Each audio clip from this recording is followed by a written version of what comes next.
going to start by cutting off the head. There's two ways of filleting a whole fish, and you can do it with the tip of your knife.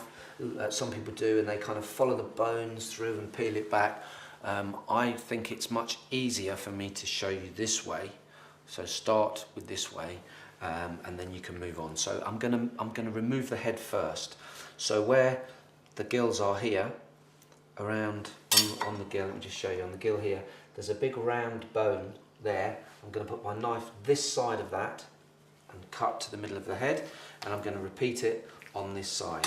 So you lift up that gill so you can see where that bone is there, and then you just slice down to the head there, turn the fish around, find that bone again this side, slice down, and the head just comes off. Okay, that goes into my little pot there. So now, sometimes you will see that there's a little bit of the entrails left at the top. Once you remove that head, you can see that's all gone. Right? Okay, so this is the piece that we're going to, the fish that we're going to fillet. We're going to, the fillets are either side of this spine here. Right? So that spine is going to be the guide for my knife. Right, so I'm going to turn my board a little bit here. One, so you can see, but also because it's easy for me. And it's like when I've talked about tips on chopping, it's your stance, it's how you feel comfortable. If you're a little bit uptight and you're going to do it, your knife's going to be a bit rigid. You need to relax, feel very relaxed with your situation. So I've got my knife here, it's a filleting knife. It's got a slight give in it, but it's very, very sharp. And I want to cut, there's the spine there. I want my knife this side of it, so I'm going to cut through like that. You can hear some little bones being cut through, and I'm going to sit my knife on top of that spine, right?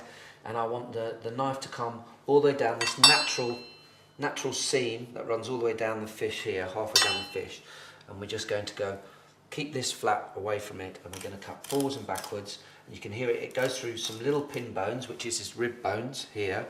And then once we get past those rib bones, just the knife is actually sitting flat on top of that spine. Our fish is coming away, but we're using that as a guide for our knife to go along. And we do that all the way to the end, and thus produces our nice fillet of salmon. Okay, so that's the first fillet off. I've just got a clean board here. I'm just going to pop that on there, like that. Can you see how clean this salmon is? There's no blood on there. That's because we've kept our board clean, we've kept our knife clean. Now, turn the fish over, and we're going to do exactly the same as we did on this side, keeping our knife flat to the spine. You can hear those rib bones cutting through. I'm just holding this flat back so that my knife doesn't cut through it, and then you get to the tail end. And there's your other fillet. And so what we're left with is basically the spine of the fish. There's not a lot of fish left on that, which is a good sign. All our fish is on our fillet. That is a sign of a very talented chef. And if you were all here today, I'm sure I'd get a huge round of applause.